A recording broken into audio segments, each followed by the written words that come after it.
John Bone. We're going to be looking in financial reporting analysis at a number of different areas, but we start fairly simply with an introduction to the major financial statements. Okay, our first learning outcome up here says describe the roles of financial reporting. And what we've got here is a quotation from the International Accounting Standards Board's conceptual framework. So let's have a look at it together. The objective of the general purpose financial reporting is to provide financial information. I don't think there's any massive shocks there. About the reporting entity that is useful to, and this is the key areas then. So who's it going to be useful to? Existing shareholders. So in other words, it's going to report the performance over the periods. Potential investors, so shareholders that are, or people that are thinking about becoming shareholders.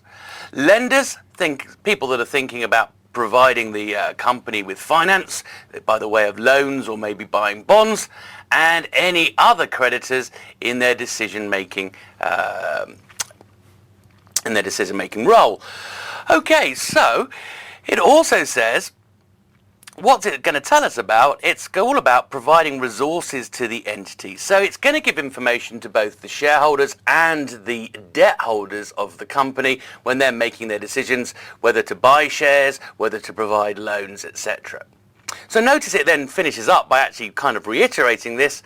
Those decisions involve buying, selling, holding equity and debt instruments, providing or settling loans and other forms of credit. So really, it's got a big focus on people that are providing finance or people that are thinking about providing finance to the company. Okay, so you can see using the information in a company's financial statements along with other information allows us to make the economic decisions. It could be evaluating securities, and of course we can use the accounts as the basis of our financial modelling. Could be that we want to calculate free cash flows, could be that we're looking at dividend streams, could be that we're looking at residual income modelling, but we'll see that financial statement has a big role to play in equity valuation. Could be that we're evaluating a possible takeover, so acquisitions, mergers and acquisitions, of course financial statements very important, or it could be of course that we're considering making a loan or buying a bond, and as a result we want to establish the creditworthiness of the company. Okay, now of course we want to evaluate the company's past performance, particularly in equity valuation and its current financial position, in order to generate an idea about the firm's ability to earn profits or cash flows in the future. And of course that's the basis of things like price earnings multiples, it's the basis of free cash flow modelling, dividend valuation modelling and the like. So our next LOS asks us to describe the roles of the key financial statements. And we're going to be looking at 5 key financial statements here. Our first financial statement that we're going to talk about is the income statement. Now notice the income statement has some alternative names. It could be called the statement of operations or alternatively the profit and loss statement. Now we tend to define the income statement as a dynamic statement. And the reason we call it a dynamic statement is it spans a period of time. That period of time is between 2 balance sheet dates. So it's going to summarize the events over a period, and it essentially divides the events into 3 major categories: revenues, expenses, and gains and losses. So let's make sure that we know essentially the definitions of each of these items. So notice revenues are inflows from delivering or producing goods, rendering services, or other activities that constitute the entity's ongoing major or central operations. So what is it saying? The revenues, if you like, are the sales that we are generating from our core operations. Notice then we've got a definition of an expenses. These are going to be outflows from delivering or producing goods and services that constitute the entity's ongoing major or central operations. So typically our expenses are going to fall into 2 categories: our costs of goods sold, the cost of manufacturing the goods that we intend to sell, and our sales, general and admin, all of the costs involved in selling goods and running the business on a day-to-day basis. Now our final little line talks about other income and mentions gains and losses. So it could, you can see, it may be arising in the ordinary course of business or may not. So it could include, other income could include maybe dividends that you're receiving as a result of holding investments. It could include gains and losses on the disposal of your long-lived assets. It could include gains and losses on the retirement of debt. Okay, our next financial statement is the statement of comprehensive income. Notice it reports all changes in equity except for shareholder transactions. So what do we mean by shareholder transactions? Well, shareholder transactions, we're talking about issues of equity, we're talking about buybacks of equity, and we're talking about dividend distributions to the stockholders. So your statement of comprehensive income essentially is going to take net income from the income statement. It's then going to pick up on all of the other unrealized gains and losses that have been taken directly through to stockholders' equity. And we'll have a good look at it a little later on. You should be a little bit aware that it can be reported as a separate financial statement under both IFRS and US GAAP, but it doesn't need to be. Under IFRS, you can tag it on to the end of your income statement. Under US GAAP, you can include it in the statement of changes in stockholders' equity. Okay, our third primary financial statement is the balance sheet. Now notice we describe this as a static statement. It's the company frozen at a point in time. And what the balance sheet is going to really show us is everything that the company owns or is owed, in other words, assets. It's going to show us everything that the company owes to both third parties and shareholders. Well, the amounts they owe to third parties are going to be liabilities, and the amounts they owe to shareholders are the owner's equity. Now notice we have our balance sheet equation here, assets equal liabilities plus owner's equity.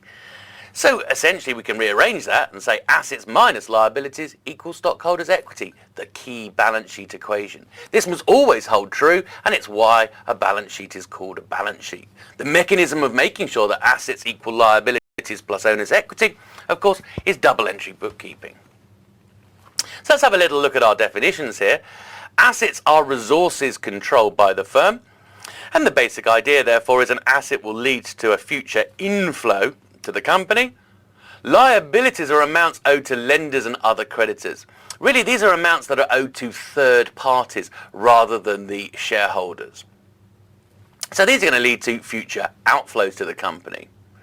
Owner's equity we describe as the residual interest. Remember what we said, assets minus liabilities equals stockholders' equity.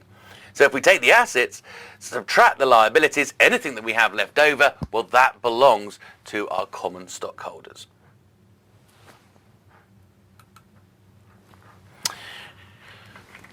Excuse me. We also have our fourth statement here, which is the cash flow statement. The role of the cash flow statement is to reconcile the cash in last year's balance sheet to the cash in this year's balance sheet. In other words, what it's trying to do is pick up on the changes in cash. So as it's reconciling between two balance sheets, it's another dynamic statement, and as a result spans a period of time between those balance sheets. What it's going to do, it's going to look at our change in cash and split it into three primary areas. The cash flow from operations, or operating cash flows. This is the cash that we've generated from our core activities. Cash flow from investing, which essentially is cash that we spend on buying plant, property and equipment, from disposing of it, and also investments in other companies. And then finally, the last classification that we have are our cash flows from financing. And this is cash essentially spent or raised, issuing and buying back debt, issuing and buying back equity, and it also includes dividends under US GAAP. Okay, so the cash flow statement, really just reconciling the change in cash and splitting it into those three cash classifications. We then have our statement of changes in owner's equity. Again, it's going to be another reconciliation. What it's going to do is it's going to take stockholders' equity in last year's balance sheet and reconcile it with stockholders' equity in this year's balance sheet. So it's going to pick up essentially on any new issues of shares. It's going to pick up on buybacks of shares. It's going to have the net income coming in from the income statement. It's going to have any dividends paid out. And then it's going to have what we call other comprehensive income items. And we're going to talk about those a little bit later. These are essentially unrealized gains and losses that have been taken directly to our stockholders' equity.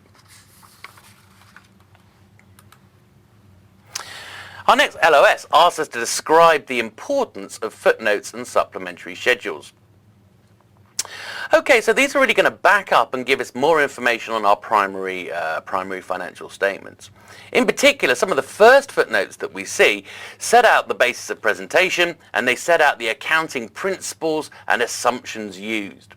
So in other words, all the way through when we go through our financial reporting analysis, we're going to see companies have a lot of choices in the accounting policies that they apply.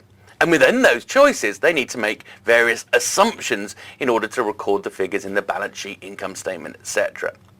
So therefore, it's very important that the analyst knows exactly what accounting principles have been applied in producing those accounts, especially if you want to compare between two companies, because you're going to need to make sure you're comparing like with like. Okay, our third bullet point says further information on amounts in the primary statements. What you tend to find is the accounting standards boards set out the minimum amount of disclosure that needs to be shown on the primary statements. So the minimum that you have to show on the face of the income statement, the cash flow statement, the balance sheet, etc. You then tend to find that there is more detailed disclosure of those amounts in the footnotes. So we'll find more information on things like pension liabilities, more information on amounts owed from our customers, etc. Also, you'll see data on business acquisitions and disposals, contingencies. Now, what is a contingency? A contingency is essentially a liability that is dependent on a future event. Legal proceedings that we've got directly under contingencies are a classic example. Do you have a liability? Well, you don't know if you've got legal proceedings. You may win the case and not have a liability. You may lose the case and have a liability. So a contingency is really therefore a liability dependent on a future event. You'll see more information on stock options and benefit plans, so we can see the remunerations of key employees. There's data disclosed on significant customers, so we can assess whether we're over-reliant on a particular customer. You'll see segmental data disclosed. Now, of course, segmental data is going to be very important. If you're looking at a company that's a conglomerate, i.e. contains many different operating activities, then the problem with your primary financial statements, the balance sheet, the income statement, the cash flow statement, is they're consolidated. In other words, it includes every division's results mixed together. And as a result, it's very difficult, if you're going to compute ratios, to find meaningful benchmarks. Luckily, however, we have the segmental data that actually breaks down key information like sales, operating profits, assets, etc. on a divisional basis, making it much easier to find benchmarks for our ratios, and also, of course, allowing the analyst to work out which divisions are the key performers within the group. You might see a bit of quarterly data as well reported. Remember, if you're a US company, you need to report financial information on a quarterly basis.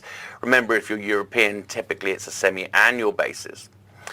The other thing we've got in here is related party transactions. These are transactions between the firm and key employees and shareholders.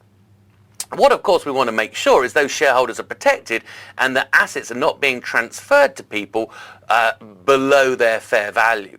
In other words, we want to make sure all transactions between the firm and insiders are at proper arm's length commercial terms, and as a result, any transaction needs to be disclosed. We also need to describe the importance of management discussion and analysis. Now, this is essentially the information that you find before you hit the primary financial statements. So it's written by the board, the directors and key management. One thing to point out here is that it is not audited. So the auditors do not check the numbers in here. They do read through this area of the accounts, and if it directly contradicts with their audit findings, they will essentially raise it as an issue. But generally, they're not checking each number here. So what is the management discussion and analysis about? Well, really, it's going to be a description of how the firm and its divisions have performed in the past and how they're likely to perform in the future. So it's going to describe the nature of the firm's business operations, and it will break it down on a divisional basis, explaining exactly what each division is doing. And then key, of course, it's going to discuss exactly how those divisions performed over the period. So it's going to give you information on the results from each operation and an overview of how the business performed in the last period. So it'll give you information in trends in sales and expenses, not just in the past, but likely trends going forward. There's also discussion on capital resources and liquidity, so things like the availability of debt, the availability of equity, repayments of debt, etc. Major cash flow trends, discussion of critical accounting choices. Okay, so here again, if the company is to change its accounting principles, not only will you see that change discussed in the footnotes to the accounts, but you'll also see a discussion of it in the management discussion and analysis, explaining exactly why they've changed their accounting policies and why they believe it reflects the true economic position of the company. Okay, so notice as well then, effects of inflation, price changes and uncertainty on future results are also discussed. So any area of uncertainty or risk is really discussed in the management discussion and analysis. So the key with the management discussion and analysis, it's where the analyst can look to get a view of the firm's strategy and how it's performed relative to that strategy over the period. We do, though, have to remember that it's unaudited, and as a result, there could be an element of spin here. The management of the company are clearly going to want to report these things in the best or most favourable light they possibly can. So if they've had a bad year, they might say they've had a bad year, but they'll then try and say how the company's going to turn around in the future. So do be aware of that. Now let's turn our attention to the audit report. Now, we're asked to describe the objective of an audit report and the types of audit report. Okay, so let's start with our first point. The audit is an independent review of the company's financial statements. In other words, the firm's auditors are not employed by the company's management. The firm's auditors are appointed by the shareholders, normally at the annual general meeting, and they're trying to reduce agency cost. Now, what is agency cost? The fact that the shareholders or stockholders own the company, but the management, of course, run the company on a day-by-day basis, and therefore there's always a danger that the management essentially could be hiding things from the shareholders, etc. So the auditors are there to essentially confirm that the accounts are true and fair and free from material error. So that really takes us to our second bullet point. They're there to provide reasonable assurance. Notice that phrase, reasonable assurance. What we're not saying is absolute certainty.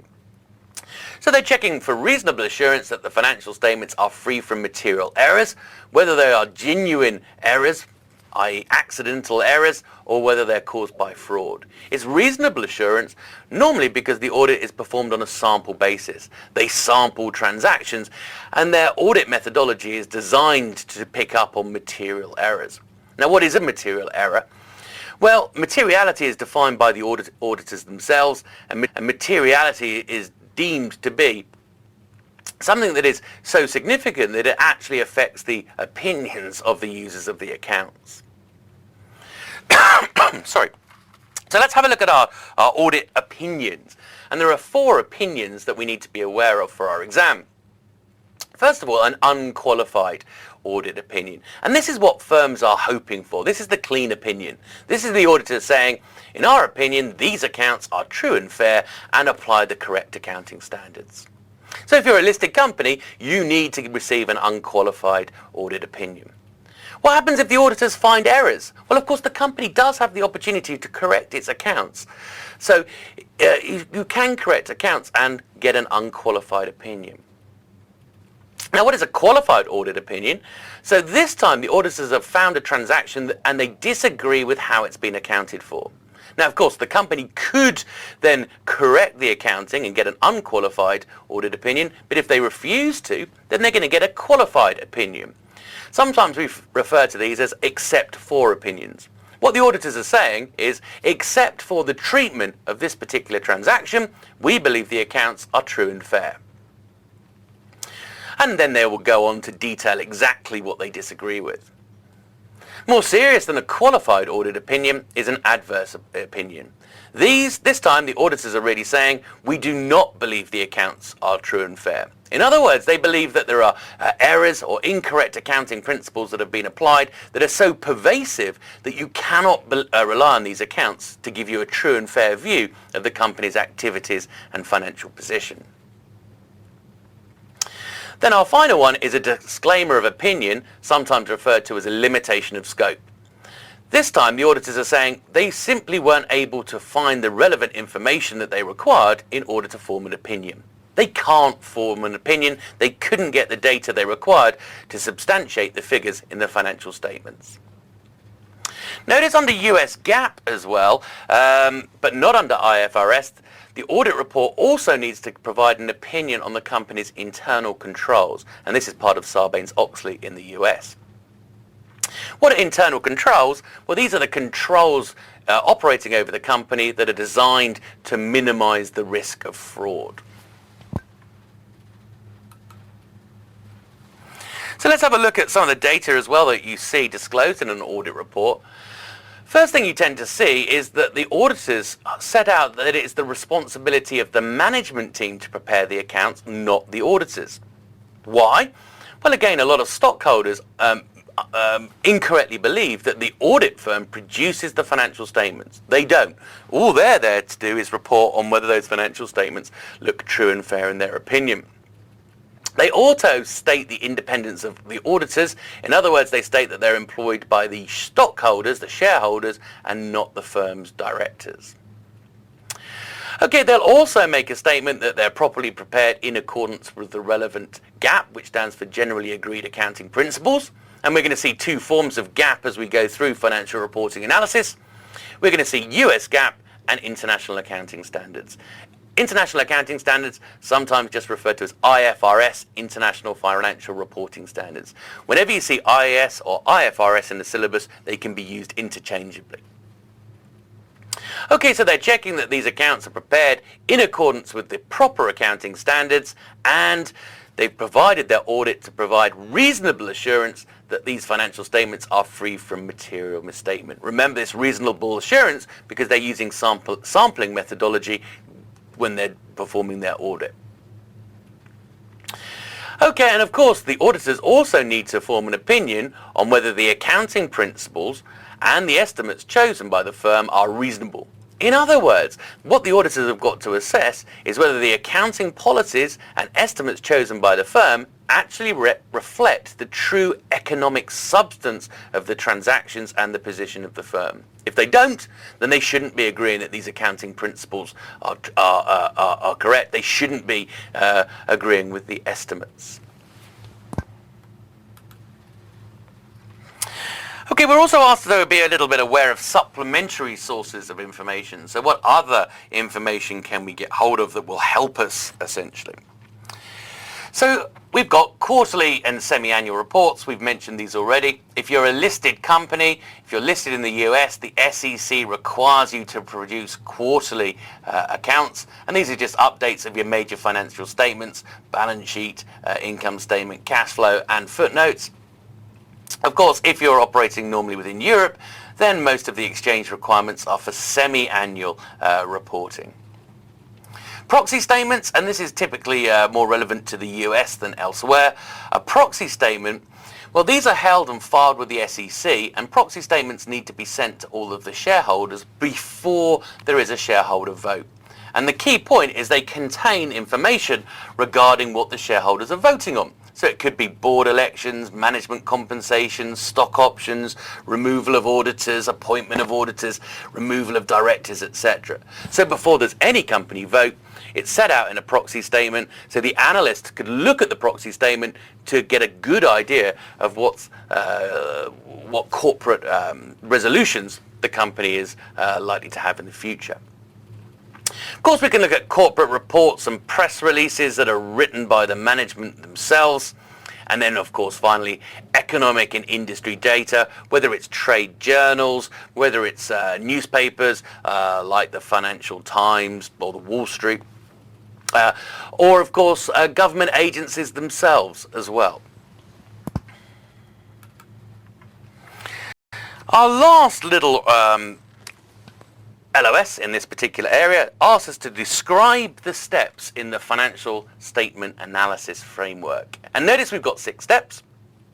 So our first step is the purpose and context of analysis. And it really fairly straightforward and self-explanatory, really. What you're really asking yourself here, or setting out, is the questions that your report seeks to answer. You're also going to detail the form of the presentation of your results and also the time frame in which you're expected to produce the results. Step 2 is collecting the data. So you're going to collect the data needed to support your, or needed to form an opinion, if you like. So what could this be? It could be financial statement data, it could be management accounts, it could be surveys of key employees and staff members, i.e. Q&A with key employees. It could be visits to the firm, it could be discussions with key suppliers, key customers, etc. So we're going to collect all of our data. Step 3, we then go on to process our data. So typically we're going to make adjustments to the financial statements and then we're going to compute ratios. Now, once we've computed our ratios, of course, we then need to move to step 4 and actually analyze the outcomes. In other words, with analyzing and interpreting the data, what you're doing is you're looking at the ratios and financial data that you've collected and really using it to answer the questions that you set out in step 1. Point 5 is actually writing up the report, so actually preparing the report. And then finally, step 6, very simple, is updating the analysis on a periodic basis.